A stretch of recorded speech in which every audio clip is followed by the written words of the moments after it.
8:47 de la mañana, ya estamos de vuelta en Hablemos Claro y vamos a cambiar de tema. Vamos a dejar un rato Tía María. Tía María, exacto, Arequipa, para ver los lo Manans. Sí, exacto, para ver lo que se va a ver el día de hoy en el Pleno del Congreso. Va a tener que debatir los dictámenes aprobados en Constitución con respecto a las reformas políticas planteadas por el Ejecutivo, ¿verdad? 2 reformas que ya han sido debatidas en la Comisión de Constitución y que pasan al Pleno. Importantes reformas. El ministro de Justicia ha dicho las más importantes, las más difíciles. Yo no creo, yo creo que va a ser más difícil lo de la inmunidad parlamentaria. Sí, lo de alternancia también. Y también lo de alternancia. Según él, estas eran las más complicadas. ¿Eran las más complicadas? Estamos justamente con José Tello Alfaro, experto en temas electorales. ¿Eran estas las más complicadas? Como bien dices, también está el tema de la inmunidad y el tema de la alternancia, porque el tema de la alternancia cambia drásticamente todo el escenario, desde la elección interna hasta la presentación de la lista de candidatos y finalmente lo que quedaría como ya autoridad electa. Entonces, esto sí es un cambio mucho más drástico. Y obviamente también termina, de alguna otra manera, ya con los rezagos de la dedocracia en los partidos políticos. Porque si uno ve, por ejemplo, las cuotas o la aplicación de cuotas, advierte que, por ejemplo, periodos 2006, 2010, 2014, las elecciones, las mujeres son colocadas, y hablamos de las mujeres, porque género hay que entender de que es tanto para hombre como para mujer, pero en el caso particular las mujeres son colocadas en el segundo tercio o en el último tercio.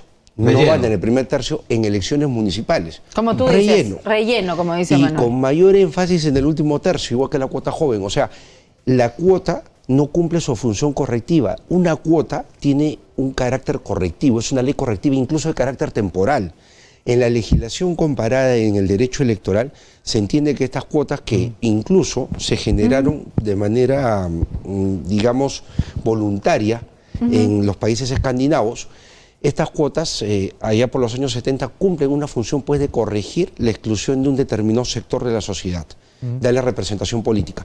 En el caso de las mujeres en particular son casi el 51% de la población. Sí, en Perú. Entonces, es la exclusión política de un sector mayoritario.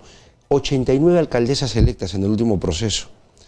La mayoría de mujeres que han participado en elecciones de gobiernos regionales han ido de vicepresidentas. No tenemos gobernadoras regionales, o sea, de vicegobernadoras, pero me rectifico.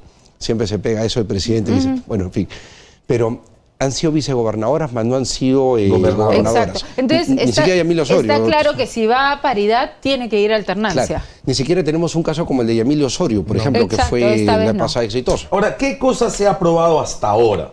Porque hoy en la Comisión de Constitución, ¿de qué hablan estos 2 proyectos aprobados y con dictamen en la Comisión de Constitución y que hoy se debate en el Pleno?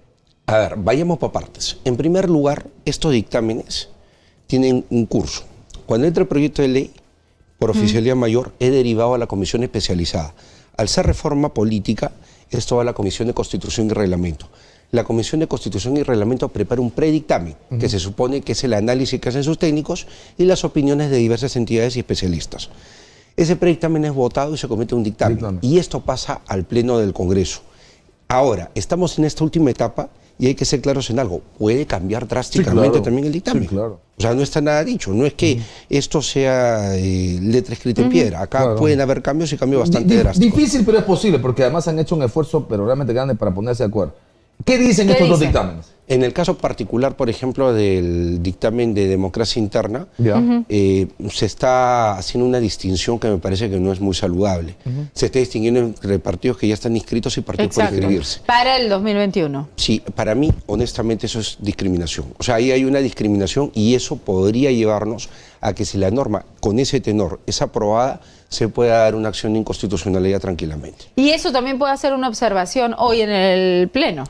Esperemos que lo haga, porque sería bastante saludable que, o sea, esto no se genere. Que se solucione en este... Pero en general están discriminando, porque por ejemplo el trato hacia partidos políticos para cancelación de registros, para registro mismo y con movimientos regionales, se le está exigiendo a los movimientos regionales lo que no se exige a los partidos. El 8%. Ahí también hay una evidente diferenciación que linda en la discriminación, ¿no? Lo puedes llevar, claro, sí podría entenderse que hay una discriminación, pero podrías incluso, a diferencia de lo otro, justificarlo. Y te explico por qué, Manuel. Te digo, o sea, para mí no debería ser 8%, honestamente, debería ser menos.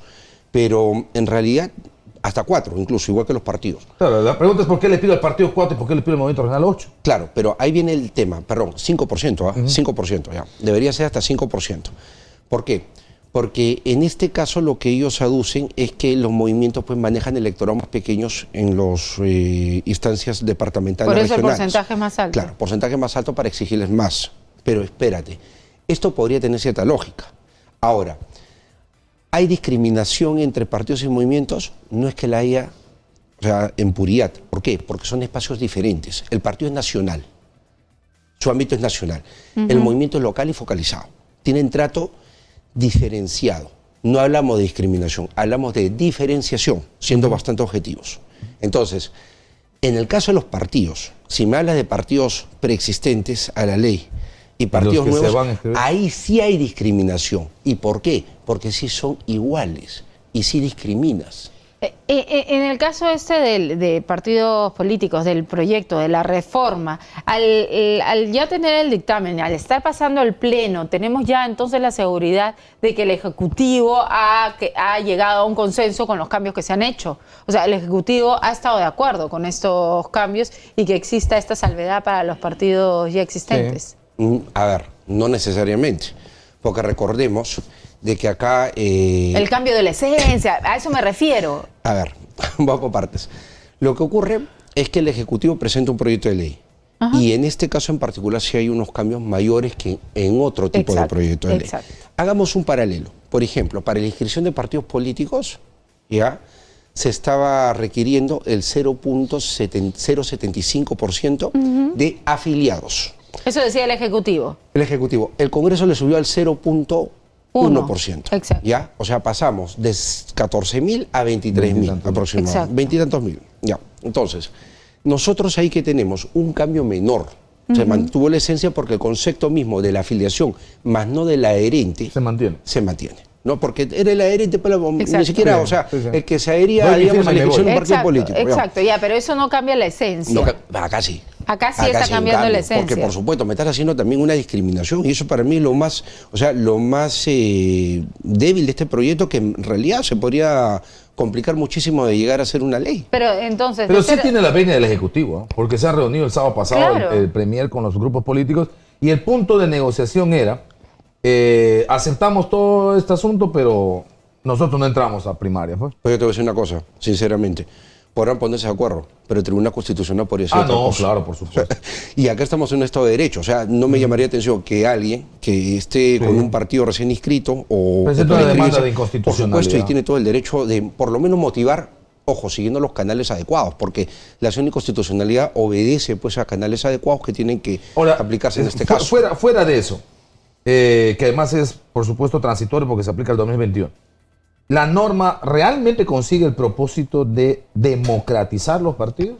Esa es una muy buena pregunta. Se mantiene, por ejemplo, este tema del 1.5% de las elecciones abiertas, las PASO, ¿no? Primarias, abiertas, obligatorias, ¿no? O sea, simultáneas obligatorias para un PASO. Ya. Entonces, se mantiene ese concepto que lo han traído a la Argentina, ¿ya? Mira, por ejemplo, hace poco tuvimos unos foros que se realizaron en el interior, o sea, con el Instituto Peruano de Derecho Electoral, y se habló mucho, ¿no?, del tema de este trabajo de gabinete que se había hecho. Porque es un trabajo de gabinete. Quiero explicar qué entiendo por esto, ¿ya? Acá la comisión ha hecho un trabajo, efectivamente son académicos, han hecho un trabajo recogiendo muchas opiniones y, ¿por qué no?, emulando algunas experiencias vecinas. Este producto ha sido entregado y obviamente va a ser validado por el Congreso y finalmente vamos a tener una reforma política. Y reforma política después de 25 años porque estamos cambiando nuestro concepto en sí de lo que es el sistema político y el sistema electoral. Ahora, yendo al tema. Este nuevo concepto es algo que va a tener que ser validado ya en los procesos si es que realmente estamos logrando el objetivo de democratizar y sobre todo institucionalizar a los partidos políticos. ¿Qué se busca? El fogueo del partido político. Que el partido político no tenga, digamos, electoralmente una terna de candidatos elegida solamente por los afiliados y probablemente con movilizaciones de afiliados. Porque muchos congresistas, con el mayor respeto, han estado diciendo de que la movilización, que van a llevar ingentes cantidades de personas para votar por el rival y todo eso. Eso no, eso sí ocurre actualmente. O sea, en este tipo de elecciones, a ver, movilízame 280.000 personas. No lo vas a movilizar. En cambio, movilízame si estamos... 40 delegados. No, y aparte, no, por último, tenemos 30.000 afiliados. Movilízame 5.000, 6.000 por un candidato, lo pueden hacer. Claro, 20, 30 buses te lo van haciendo. Aparte, la carapulcra o el chancay con su gaseosita, o sea, ahí hay dádivas y eso no está siendo observado por la autoridad electoral. Pero vamos al tema concreto. Se espera de que haya una democratización. Ahora, honestamente, este hace un trabajo de gabinete, pero cosas especializadas como la reforma electoral se tienen que trabajar en gabinete. Particularmente sí considero que la comisión ha hecho un buen trabajo de gabinete, un buen trabajo académico y vamos a ver cómo se desarrolla esto. O sea, que sí podríamos llegar al objetivo. Podríamos lograrlo, pero ya se tiene que ver de validar eso. Lo que sí quiero ser bien claro es en algo. Hay cosas que se trabajan con los especialistas. Por ejemplo, un código penal me lo sacas con un decreto legislativo normalmente, porque en el Parlamento se podrían pasar 2 quinquenios discutiendo el Código Penal. Hay trabajos especializados. La reforma política, por ejemplo, en algún momento hubo un intento, Jurado Nacional de Elecciones, de sacar un código electoral. Ahora se está haciendo, digamos, un trabajo a través de esta comisión, unos proyectos, y se está discutiendo en el Parlamento. ¿Se busca institucionalizar los partidos? Sí. Por eso que también no podemos entender el tema de la democracia interna como algo aislado. Está, por ejemplo, lo de la entrada y salida de partidos políticos. Sí. Con mucha facilidad pueden ingresar, pero con mucha facilidad pueden salir. Se les está obligando a participar en todos los procesos electorales, lo cual indica pues que queremos activismo permanente. No queremos que solamente te me actives para proceso electoral. Se requiere que tengas un trabajo permanente, que me mantenga la cantidad de afiliados. Eso también es parte de un proceso de obligarlos a trabajar permanentemente y tener propuestas para la población. Pero no se habla de los cambios que hay dentro de esa cantidad de afiliados. O sea, que tienes unos en unas elecciones y tienes unos nuevos en otras elecciones. Claro, porque se podría... el número se va incrementando en base a un mínimo, que tienes que mantenerlo. Si no, obviamente, pues pierdes la inscripción. Bueno, el pleno es ahora, es en contadísimos minutos, porque estaba previsto para las 9 de la mañana, ¿no? Y esperemos, pues, de que estas normas... Claro, ¿no? Y sobre todo de que tengamos normas que no puedan más adelante ser burladas. Claro, no, o declararse inconstitucionales. Correcto. Claro. Porque, a ver, digamos, el resultado, el examen que va a pasar esta norma que se va a aprobar ahora, va a darlo la población y, si es el caso, el Tribunal Constitucional. Muy bien.